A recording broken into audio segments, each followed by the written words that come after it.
What's up, gamers? Or perhaps non gamers?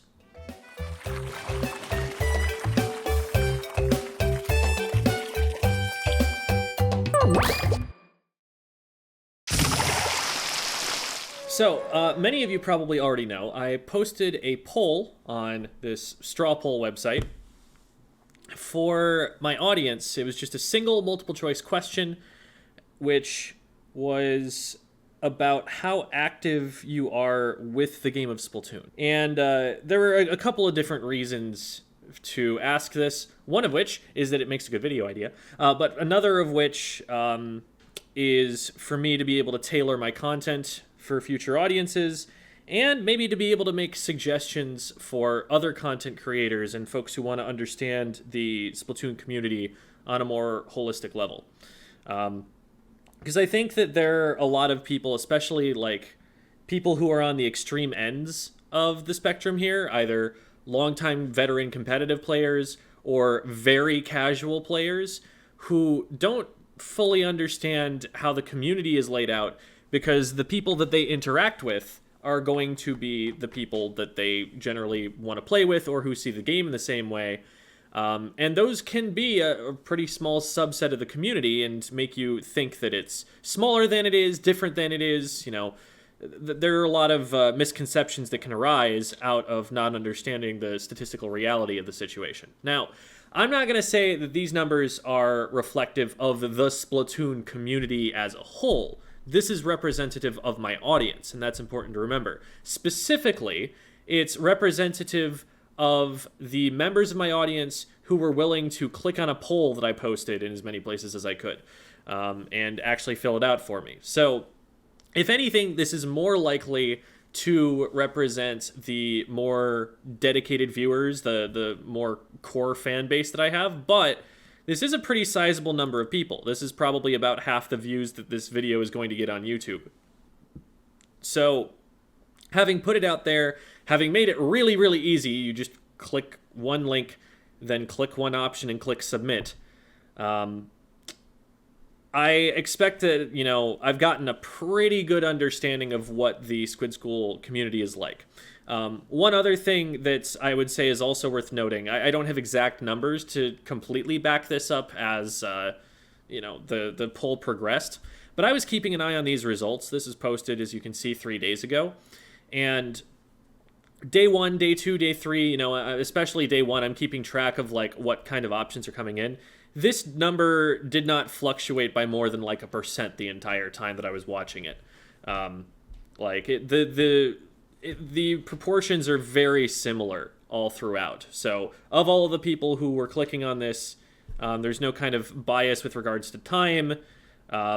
It was pretty steady all the way through.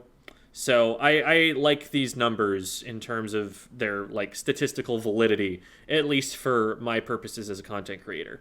Thank you to everybody for voting on this. Like I said, I tried to make it as easy as possible, take as little of your time as possible, and post it in as many places as possible so everyone would see it. My goal, as stated, was to avoid having a small vocal minority be the ones who are weighing in on this. Because I've seen that bias at work in places like the Smash community that I was fostering in Arizona, where 2% of the people are calling for a certain type of event that they want to have run, when that's not what the vast majority of players would actually respond to the most, and actually resulted in lower attendance, despite the fact that that was what I was hearing the loudest. That sort of thing happened all the time.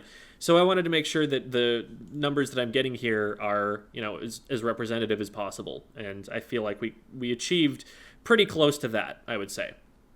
So let's talk about the numbers themselves and what I feel like I'm learning from these.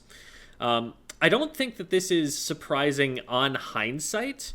I probably wouldn't have predicted it to be exactly like this. I probably would have predicted more people who are competitively active, who have, so this is defined as playing competitively on a team currently, or having played on a team before and being an active free agent. So you're either on a team or you're currently looking for a team, but you have competitive experience on a team.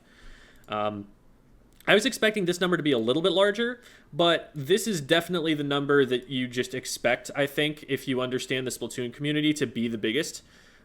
This is people who have played the game a good amount, enough to connect to the community.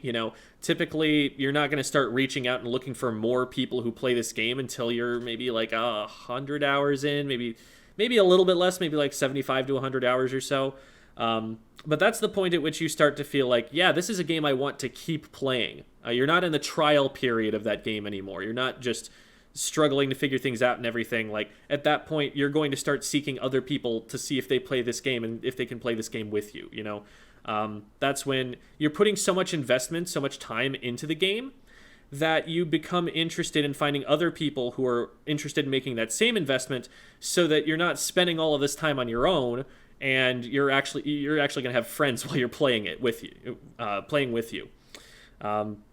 That I feel like is kind of like the psychological threshold at which you start trying to approach the community of the game, where you start, maybe looking for videos, trying to learn more about the game. I don't get a lot of people on the channel and everything who are like, I am brand new to this game, I have never played multiplayer, or like, this is my first day playing Turf War or something. Occasionally it happens, but more often they're like, I'm B rank and I want to get to A rank, or like, I'm C rank and I want to get to B rank. They're people who have played the ranked modes, but are just learning how to play competitively, and I'm kind of their first foot in the door in that regard. This category right here, play competitively on a team, have played on a team, and am an active free agent. I think that this 10% number is relatively large compared to the global Splatoon community. I think that if you look at people who have played Splatoon, even played multiplayer Splatoon, the number is not this big, I would think. I would think it's closer to maybe optimistically 5% that plays competitively. If it were Splatoon 2 we were talking about, I would say closer to like 3%. I think that since, especially the early days of Splatoon 2, more players have become interested in playing competitively at lower levels than they started before. People are joining and forming teams in, A rank, in B rank even.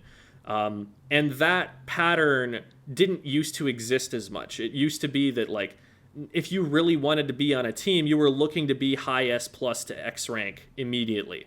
And now I just think that's not true at all. I think that, and maybe, my understanding of that is skewed, because I have a much better understanding of the scene towards the later end of Splatoon 2 than I do at the beginning of it. I only got into it myself in late 2017 competitively, so it's possible that this balance in my head, this shift, is not as real as I think it is.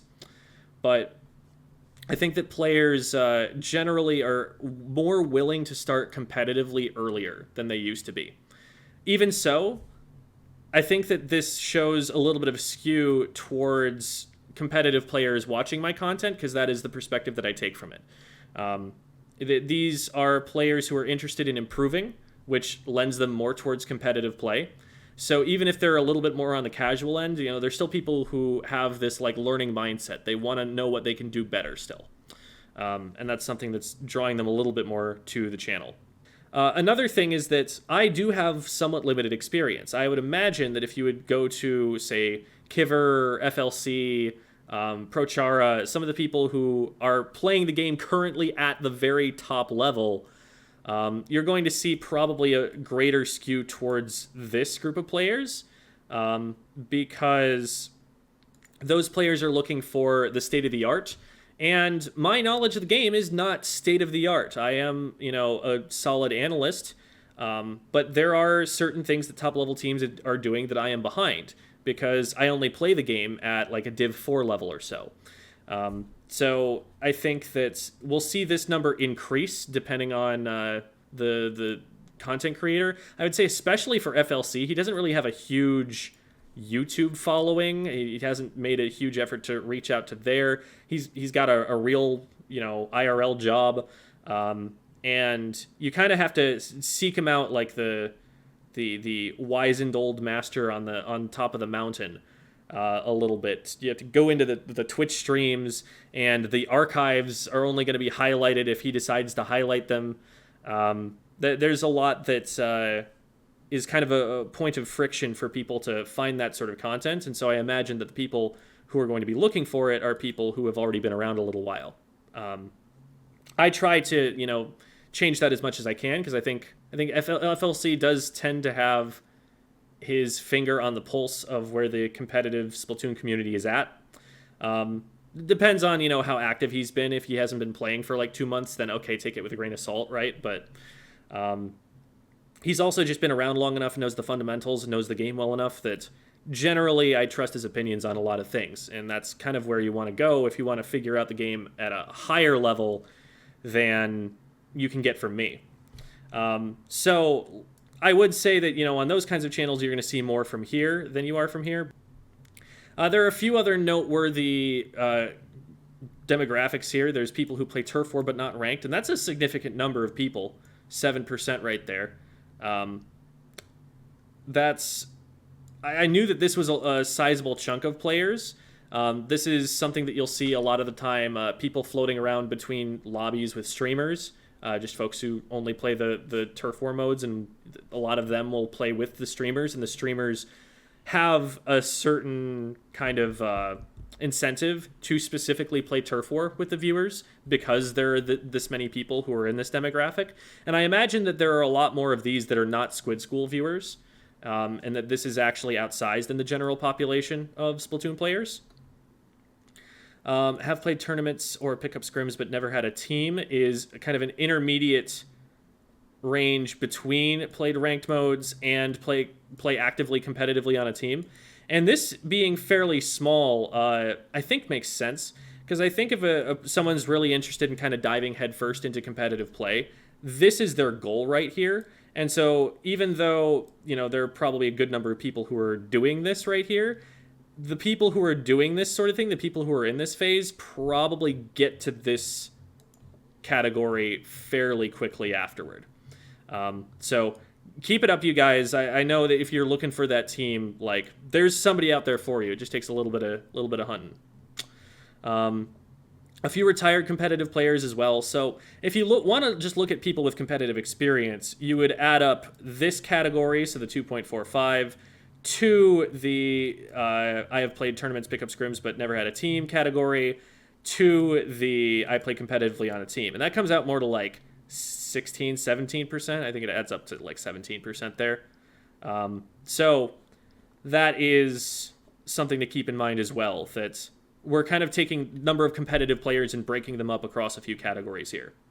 And then basically a negligible number of people who own Splatoon 3 but don't play multiplayer at all. It is a multiplayer shooter after all. Some people do play it just for the story mode, but not very many people, at least who watch this channel, which makes sense because I am so multiplayer focused.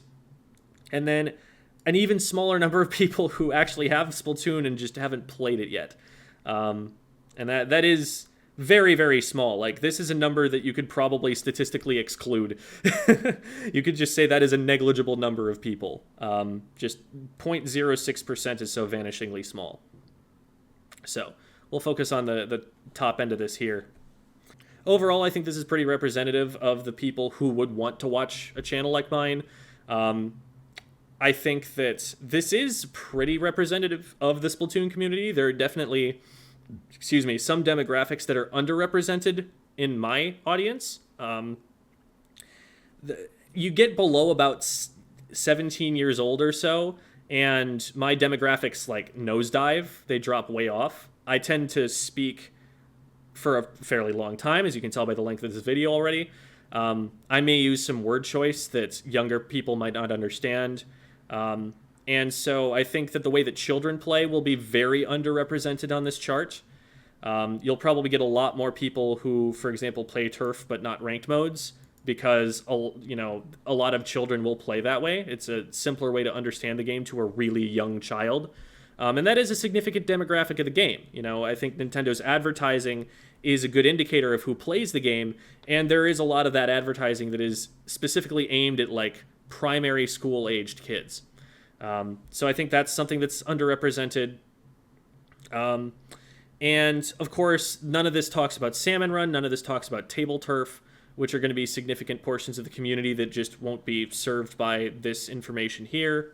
If you're a content creator and you were like, oh, I'm going to get into the really nitty-gritty nerd stuff that Gem doesn't talk about, this is the audience that you're pulling from right there. You know, if you're trying to talk about the spread patterns of one specific weapon and how to use that as a main of that weapon, realize that you're taking this proportion of the community that would watch a video like that, and you're splitting it down into the people who are in this group who would be interested in learning about that particular weapon and not their own weapon.